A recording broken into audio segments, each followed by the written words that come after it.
예배드리는 모든 성도들이 주님을 깊이 만나 새 힘을 얻는 귀한 축복의 시간이 되게 하옵소서. 예배를 돕는 시온 찬양대의 찬양을 기쁘게 받아 주옵소서. 예배로 시작되는 한 주간도 저희의 삶을 인도하여 주옵소서. 이 모든 말씀을 우리 주 예수 그리스도의 이름으로 기도드립니다. 아멘.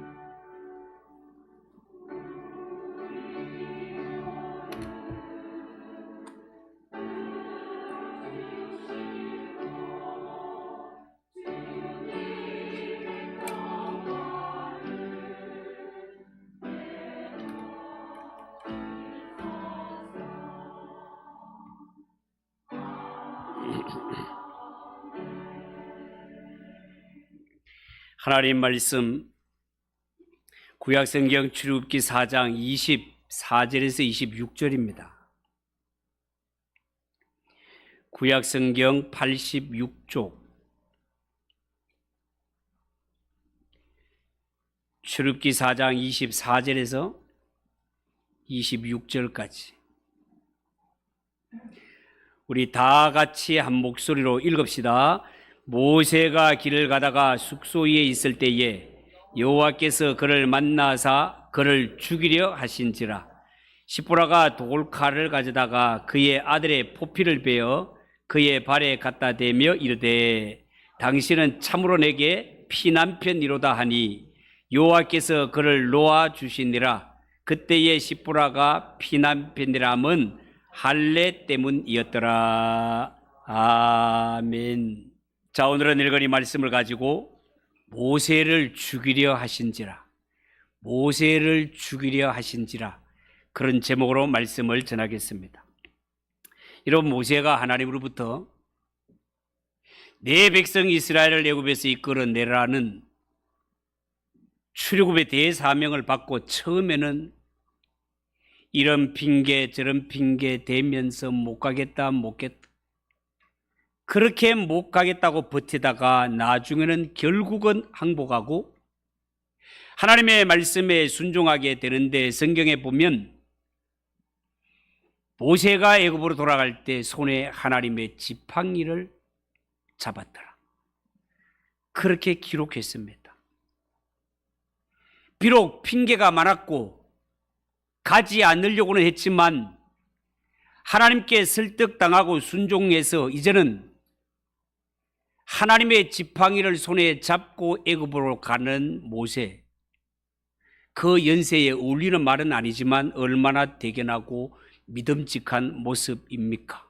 자, 그런데 오늘 이 성경에 보면 하나님께서 갑자기 모세를 죽이려고 하는 장면이 나옵니다. 24절을 한번 보십시오. 24절에 모세가 길을 가다가 숙소에 있을 때에 여호와께서 그를 만나사 그를 죽이려 하신지라. 모세를 죽이려 하셨다. 여러분, 오늘 성경에 보면 모세는 길을 가는 중이었습니다. 모세가 가는 길이 어떤 길이었습니까? 앞에 배경을 보면 이렇지요. 출애굽의 대사명을 받은 모세는 이제 이 사명 감당하기 위해 40년 동안 몸을 담고 있었던 장인 이드로의 집을 떠나 하나님이 가라고 하신 애굽 땅을 향해 가고 있었습니다. 여러분, 20절에 보면 모세가 그의 아내와 아들들을 나귀에 태우고 애굽으로 돌아가는데 하나님의 지팡이를 손에 잡았더라, 그렇게 기록했습니다. 여러분, 모세는 분명히 사명을 감당하기 위해 장인 이드로의 집에서 온 가족들과 함께 떠나 애굽을 향하고 있는 중이었습니다. 자, 그런데 길을 행하다가 이제 날이 저물고 또한 몸이 피곤해서 숙소에 이르게 된 것입니다. 여기서 말하는 숙소는 여행객들이 쉬어갈 수 있는 여가를 가리키는 것 아닙니다. 당시에 광야 생활에 익숙했던 모세는 아마도 천막을 가지고 다녔을 것이니 가족과 함께 길을 떠난 모세, 도중에 텐트를 치고 유숙하고자 했을 것으로 보입니다. 자, 그런데 이해할 수 없는 일이 한 가지 생기고 맙니다. 그게 뭐라고요? 여호와께서 그를 만나사 죽이려 하셨다는 거예요. 구체적으로는 잘 모르지만 성경학자들의 말에 의하면 모세가 숙소에서 갑자기 당시에 열병 같은 이런 병에 걸려서 죽을 뻔하지 않았을까? 그렇게 추측을 하기도 하고, 실제로 하나님이 모세에게 나타난 하나님의 현현으로 보기도 합니다. 어쨌든 오늘 이 성경의 사건은 참 특이한 사건이다 하겠습니다. 왜냐하면 하나님은 왜 사명을 감당하기 위해 애굽으로 가는 모세에게 그의 걸음을 격려하거나 응원해 주지 않고 죽이려고 하신 걸까요? 죽이려고 하신 걸까요? 그것은요, 이 사건을 두고 모세 부인이 아들의 양피를 베어 할례를 행함으로써 모세가 괜찮아지는 것을 볼 때 원인은 어디에 있다? 할례에 있었던 것 같습니다. 멀쩡한 모세가 갑자기 죽을 지경이 되었을 때 오늘 성경에 보면 모세의 부인 시프라가 당신은 참으로 내 피난편입니다, 이렇게 외치게 되는데요, 이것을 좀 더 세부적으로 설명을 하면 당신은 참으로 나의 피난편입니다, 이 말은 그동안 내가 자식의 피를 보지 않으려고 했는데 결국 당신 때문에 자식의 피를 보지 않을 수 없게 되었다, 이런 뜻이 되겠습니다. 여러분, 이게 무슨 말인가 하면 그동안 모세는요, 자기 자식들에게 하나님의 언약 백성의 증표로 하나님은 분명히 할례를 행하라 명하셨지만 모세는 자기 부인 때문에 자식들에게 할례를 행하지 못했던 것 같습니다. 당시에 미디안 땅에는 할례가 없었고, 할례는 알다시피 남자의 생식기의 끝을 자르는 생사를 베어 피를 내는 것 아닙니까? 이 할례가 없던 미디안 땅의 여자인 이 시프라가 사랑하는 자기 자식의 생사를 베어 피를 흘리게 한다는 것, 이것은 아이의 엄마 입장에서는 못마땅하게 보였던 것 같습니다. 그리고 모세는 부인과 마차를 빚으면서까지 할례를 행하는 것보다는 그냥 조용하게 사는 것이 가정의 평화를 지키는 걸로 그렇게 여겼던 것 같습니다. 여러분들도 신앙생활을 하면서 때로는 내가 어떻게 하는 것이 하나님이 기뻐하는 것인가를 뻔히 알면서도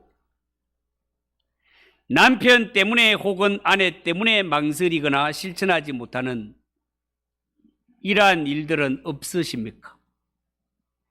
신앙생활을 할 때 정말 조심해야 되는 부분이기도 합니다. 하나님은요, 너희가 서로 협력하여 하나님을 잘 섬기라고 부부로 맺어 주었거늘 남편이 하나님의 일하는 것을 아내가 방해하고 아내가 하나님의 일을 하는 것을 남편이 방해하는 것, 이거는 분명히 하나님이 기뻐하시는 선하신 뜻이 아닙니다. 우리 오늘 이 성경에 일어나는 이 사건을 보면서 첫 번째 생각할 것은 우리가 신앙생활을 할 때는 상황 파악을 진짜 잘해야 된다는 것입니다. 여러분, 그동안 하나님은 모세가 부인의 눈치를 보느라 자식들에게 할례를 행하지 않은 것 참고 기다렸습니다. 그러나 이제는 더 이상 참지 않으시고 노골적으로 하나님의 진노를 나타내십니다. 어떻게 해요? 모세를 죽이려 하신지라. 모세를 죽이려 하셨다고 합니다. 이렇게 하시는 이유가 뭡니까? 하나님은 하나님의 대사명, 출애굽 사명, 이스라엘 백성들로 봐서는 구원과 관련된 엄청난 사건, 이 사건을 이루어야 할 모세가 사람의 눈치나 보면서 소극적으로 하나님의 뜻에 순종하는 것 기뻐하지 않으셨다는 것입니다. 여러분, 하나님은 모세를 통하여 이루고자 하는 일은 출애굽과 관련되고 성도의 구원과 관련된 어마어마한 일 아닙니까, 여러분?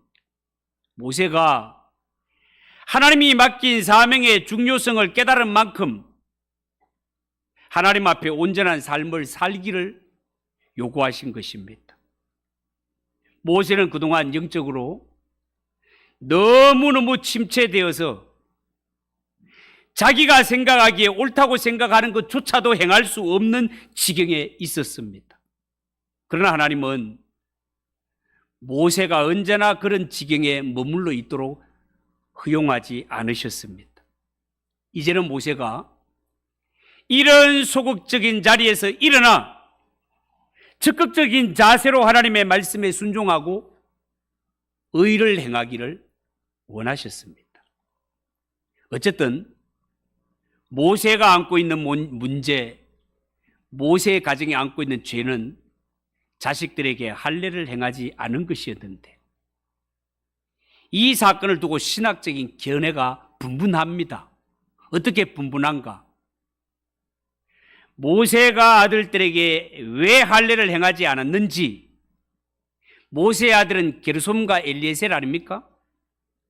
이 두 아들 중에 누구를 두고 하는 말인지, 그리고 아들에게 할례를 행하지 않은 것이 모세의 영적 태만 때문이었는지, 이방 여인이었던 아내 시보라가 반대했기 때문인지 그 이유를 분명하게는 알 수 없고, 이 문제만 논의하기에도 범위가 굉장히 넓습니다.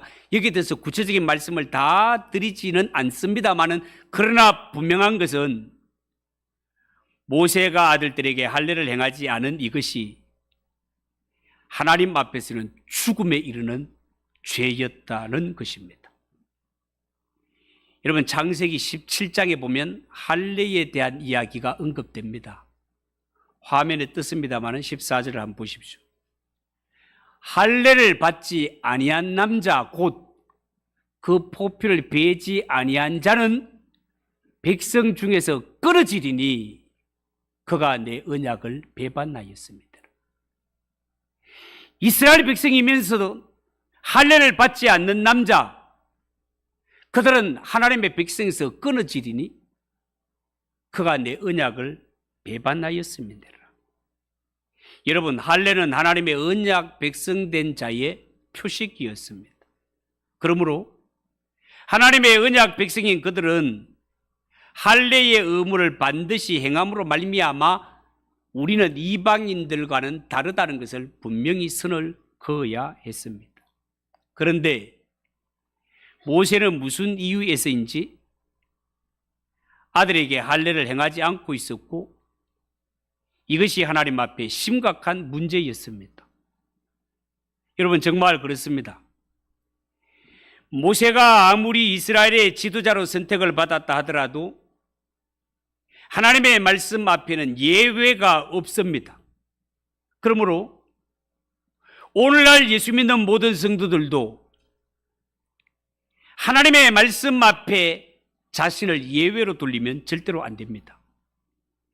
하나님의 백성이라면 반드시 내 머리 위에 하나님의 말씀을 두고, 성도라면, 하나님의 자녀라면 하나님의 말씀의 근위 아래 복종하고 순종함이 옳은 줄 아시기 바랍니다. 이제 모세는 잘못된 것을 알면서도 못 본 척 눈 감아버리는 그런 소극적인 자세로 살면 안 됩니다. 왜냐하면 그렇게 살면 하나님이 그냥 내버려 두지 않기 때문에 그렇습니다. 성경에 모세를 어떻게 하려고 했다고요? 죽이려고 했다라고 그렇게 표현하고 있지 않습니까? 여러분, 정말 그렇습니다. 하나님의 자녀가 진리를 깨달았는데 옛날처럼 소극적인 자세로 살아가는 것 하나님이 기뻐하지 않습니다. 옳은 일이 아닙니다. 하나님은 우리가 진리를, 하나님을, 예수님을 깨달았다면 깨달은 대로 실천하기를 원하시는 하나님이시다 그 말입니다. 그렇기 때문에 하나님의 말씀을 듣기만 하고 행하지 않는 것은 하나님의 노여움을 살 수 있습니다. 여러분, 하나님이 우리로 하여금 은혜를 받게 하시고 능력과 지혜를 주심으로 그것으로 하나님을 기쁘시게 하며 선한 열매 맺기를 기대하시는 하나님이시다 말입니다. 이처럼 성도를 향하신 하나님의 선하신 뜻을 깨달았다면 성도는 반드시 날 향하신 하나님의 뜻을 이루기 위해 적극적인 삶을 사는 것 마땅한 일이다 그 말입니다. 그런데요, 때로는 마귀라는 놈이 우리가 언제나 소극적인 자리에 머물러 있기를 원합니다. 마귀는 자꾸만 하나님의 백성들 마음 속에 나 같은 자가 무엇을 할 수 있겠어? 이런 문제는 내가 나선다고 될 일이 아니야. 이런 부정적인 생각을 자꾸만 집어넣고 하나님의 자녀로 하여금 자꾸만 주저앉아 버리게 만들어 버립니다. 소극적인 마음을 품게 한단 말이죠. 그래서 우리로 하여금 잘못된 것을 보았음에도 불구하고 못 본 채 만들어 버립니다. 하나님을 향한 뜨거운 열정을 없애버립니다. 그래서 마음이 뜨겁지도 않고 차갑지도 않고 미적지근한 이러한 상태에 머물러 있게 합니다. 마귀가 그렇게 하는 것입니다. 그러나 하나님께서는요, 모세로 하여금 하나님의 거룩하심에 대하여 이제 출애굽의 사명을 감당해야 될 너는 방관하면 안 된다는 것을 가르쳐 주시기 위해 찾아오셔서 죽음의 문제까지 들먹이는 것을 보게 됩니다. 모세야, 이제 너는 달라졌다. 정신을 차려야 된다. 모세야, 너는 언약 백성이 아니냐? 네가 진정 하나님의 언약 백성이라면 너도 너의 집도 나처럼 거룩하게 살아야 한다. 말씀하고 계시는 것입니다. 사랑하는 성도 여러분, 우리를 구원하신 하나님이 거룩하시면 그 하나님을 아버지라 부르는 하나님의 자녀들도 아버지 하나님처럼 거룩하고 진실하게 사는 것이 마땅한 줄 아시기 바랍니다. 여러분, 명심하십시오. 우리의 신앙이 침체하게 되면요, 눈에 잘못된 것이 보여도 그냥 넘어가려고 합니다. 그렇지만 하나님은 우리로 하여금 자꾸만 진리를 사모하게 하시고 말씀대로 진리대로 살아가도록 부담감을 자꾸만 주십니다.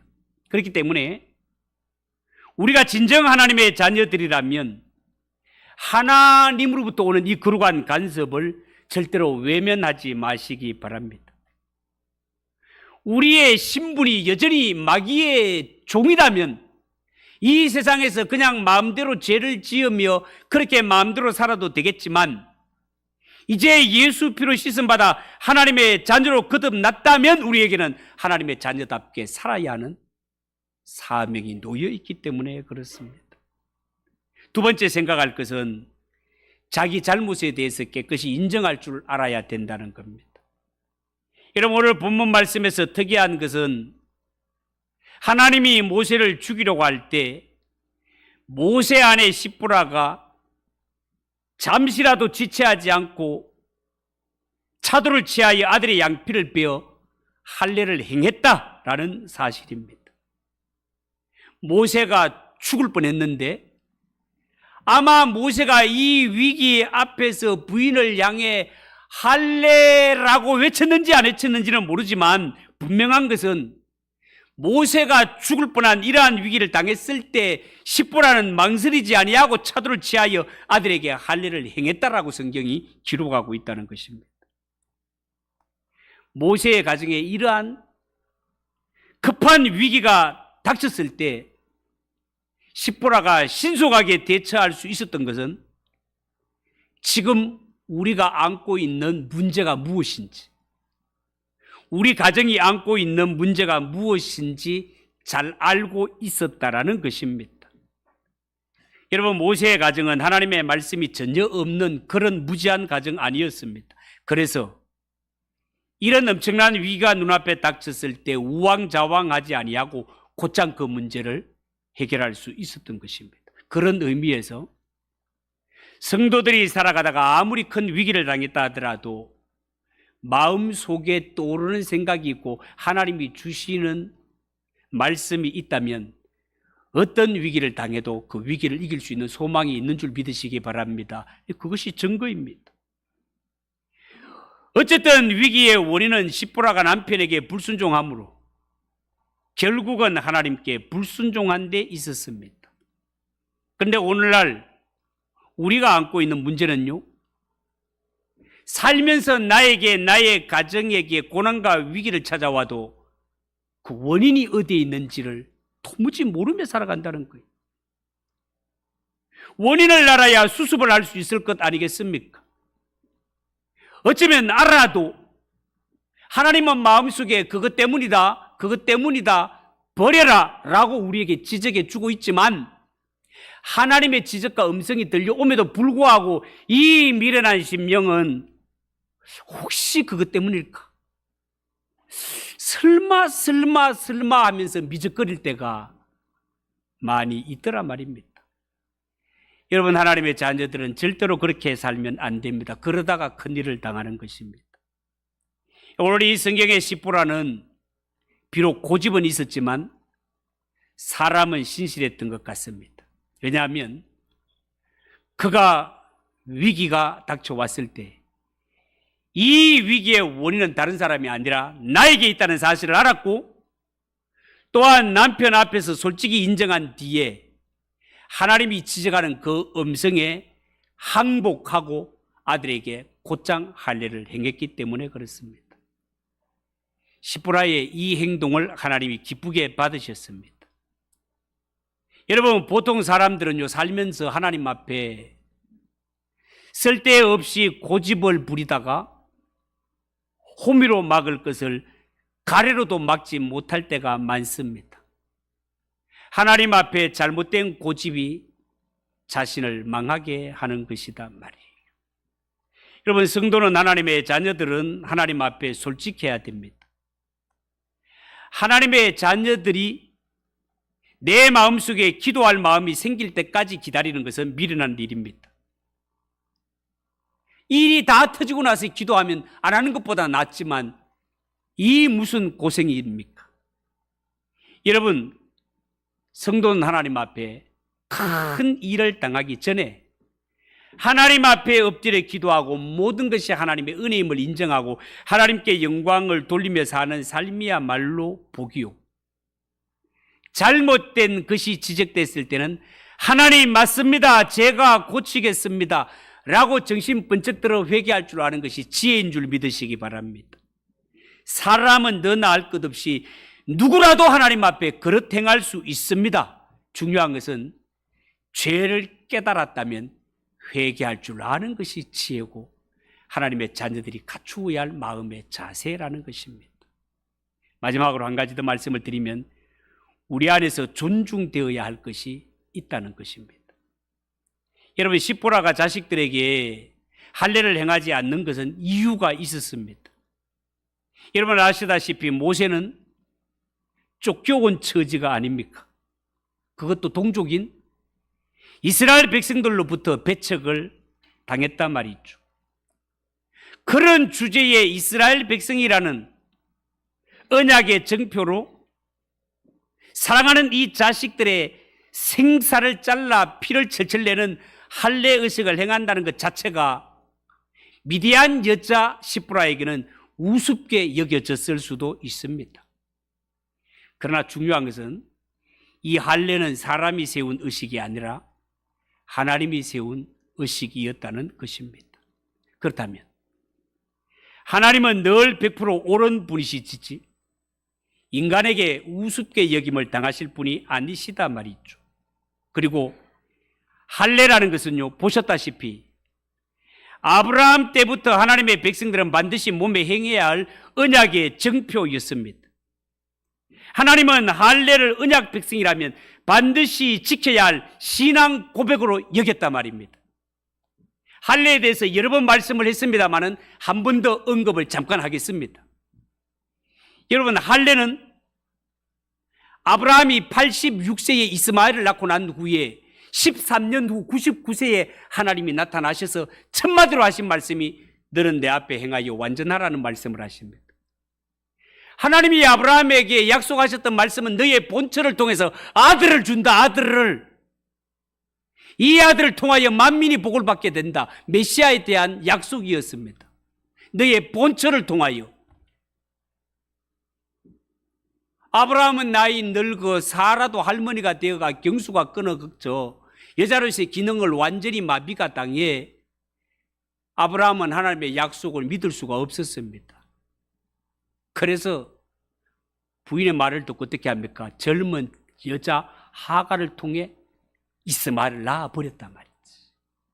86세에. 86세도 적은 나이는 아닙니다만 우리 흔히 하는 말에 남자가 문턱만 건너가도 어쩌고 저쩌고 그런 말이 있지 않습니까?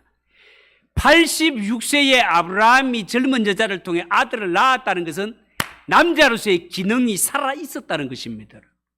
그러나 하나님께서 아브라함의 가정을 통하여 보여주고 싶은 것이 뭐라고요? 구원이다 말입니다. 구원은 절대로 하나님의 능력으로 돼야지 인간의 능력, 인간의 가능성으로 되는 것이 아니다 말이에요.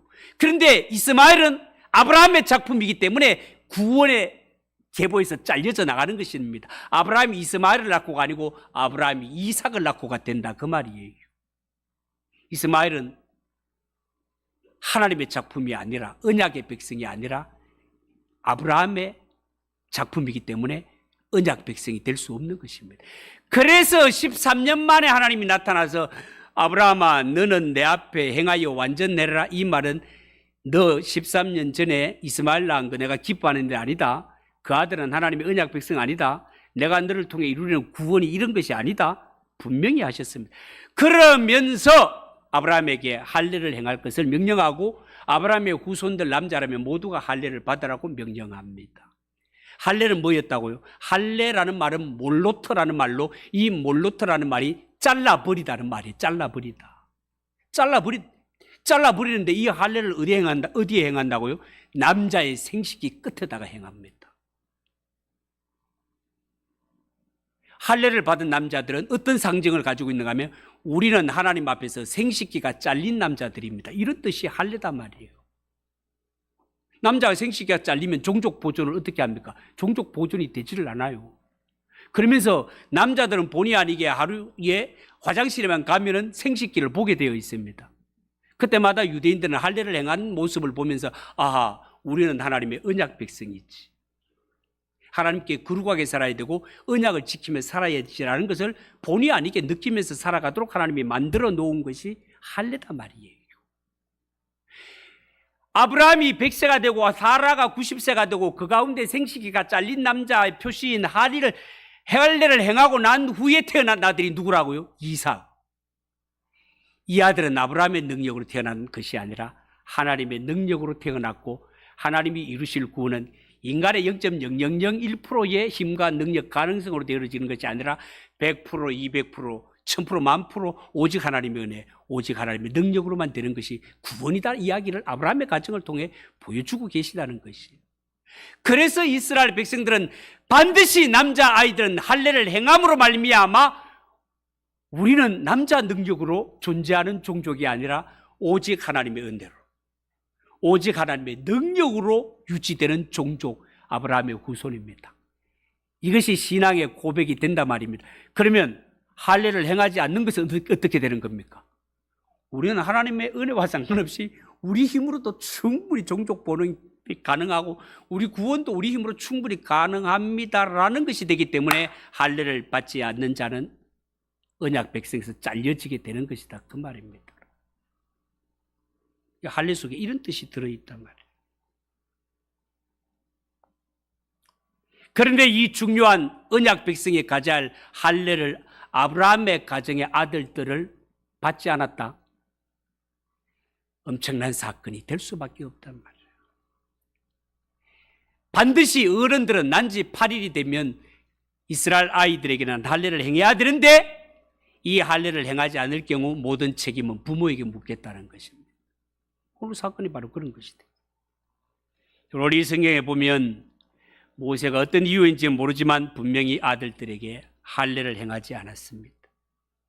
이거는 분명히 하나님의 언약을 소홀하게 여긴 것이고 언약 백성의 계보를 잊지 못하게 하는 행위가 되는 것입니다. 그래서 하나님은 모세를 죽이고자 했던 것입니다. 여기서 한 가지 이해가 되지 않는 것이 있습니다. 여러분, 하나님은 모세에게 이스라엘 백성들을 구원하라는 출애굽의 사명을 주지 않았습니까? 그렇다면 아들에게 할례를 행하지 않은 것이 뭐 대수겠습니까? 할례는 지금이라도 행하면 되는 것 아니겠습니까? 그런데 하나님은 출애굽의 대사명을 감당해야 될 모세를 죽이려고 오셨단 말이죠. 여기서 우리는 하나님의 성품을 발견하게 됩니다. 여러분, 하나님이 하나님의 백성들에게 요구하는 것은 우리가 하나님 앞에 대단한 업적을 남기는 것을 원하는 것이 아니라 하나님은 우리가 하나님의 말씀에 순종하기를 원하십니다. 우리는 이 땅에 살아가면서 하나님이 우리에게 주신 말씀은 제쳐놓고 말씀에 순종하는 것은 나와 별로 상관없이 살면서 그냥 하나님 앞에 위대한 업적을 남기는데 신경 쓰며 살아갈 때가 얼마나 많은지 모릅니다. 여러분, 그렇지 않습니다. 하나님이 우리에게 요구하는 것은 위대한 업적이 아니라 하나님의 말씀에 순종하기를 원하심을 믿으시기 바랍니다. 그 옛날 사울도 이 원리를 알지 못하여서 하나님께 좋은 것을 남겨가 바쳐 하나님 핑계 대기를 원했지만 하나님께서는 말하기를 순종이 제사보다 낫고 듣는 것이 수양의 기름보다 나으니라. 하나님이 원하시는 것은 말씀에 순종하는 것이라는 것을 분명히 하는 것을 보게 됩니다. 그런 의미에서 성도는요, 예배를 정말로 소중하게 여겨야 됩니다. 예배 순서 하나하나에 정말 의미가 있으니 이 의미를 놓치면 안 됩니다. 우리는 자칫하면 예배를 드릴 때 하나님의 말씀을 듣는 시간, 설교 시간도 중요하죠. 그러니까 우리는 예배 시간에는 목사님 설교만 들으면 예배에 참석했어라고 생각할 수가 있습니다. 착각입니다. 착각. 예배는 설교도 예배를 구성하고 있는 한 요소고 헌금도 예배를 구성하고 있는 한 요소고 묵도도 예배를 구성하는 요소고 찬양도 예배를 구성하는 한 요소고 축도도 예배의 한 요소이니 하나님은 온전한 예배를 기뻐하시기 때문에 예배는 묵도에서 축도까지 다 참석하는 것이 온전한 예배임을 믿으시기 바랍니다. 설교만 듣고 예배 참석한 줄 알고 막 보따리 싸들고 기도 시간에 빠져나가는 분들도 있는데 안 됩니다. 제가 분명히 안 된다고 가르쳐 줬어요. 위대한 업적을 쌓기 위해서 세상에 또 직장으로 어디 나가는지 모르겠지만 하나님은 위대한 업적 남기는 것을 원하는 것이 아니라 말씀에 순종하기를 원하십니다. 하나님이 우리에게 요구하시는 것은 말씀의 순종이라는 것을 여러분 꼭 기억하시고 오늘 이 성경 말씀이 우리에게 양약이 되어서 삶의 좌표가 되어서 말씀대로 순종하고 말씀대로 하나님을 잘 섬길 수 있는 저와 여러분 되시기를 주님의 이름으로 축복합니다. 기도하겠습니다. 하나님 아버지 은혜를 감사합니다. 모세가 위대한 사명에 순종하고 가지만 하나님 오늘 할례로 인하여서 모세가 죽을 뻔한 이러한 일들을 성경을 통해 봅니다. 하나님 아버지, 우리 인간들은 업적을 쌓는 데 관심이 많지 말씀에 순종하는 것은 등한시할 때가 얼마나 많은지 모릅니다. 하나님은 업적이 아니라 순종하기를 원하신다는 것을 말씀을 통하여 분명히 깨달아 싸우니 언제나 우리는 하나님 앞에 살아갈 때 하나님 말씀하세요, 종이 듣겠습니다 하는 이러한 자세로 살아가는 성도들이 되게 하옵소서. 예수님의 이름으로 기도하옵나이다. 아멘. 310장 찬송하겠습니다.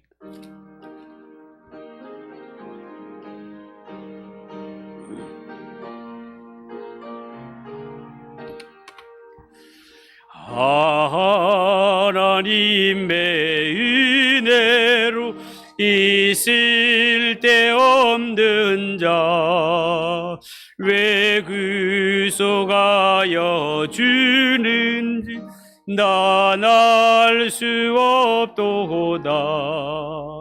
내가 믿고 또 의지함은 내 모든 영병 아시는 주님 널 보호해 주실 것을 나는 확실히 안네.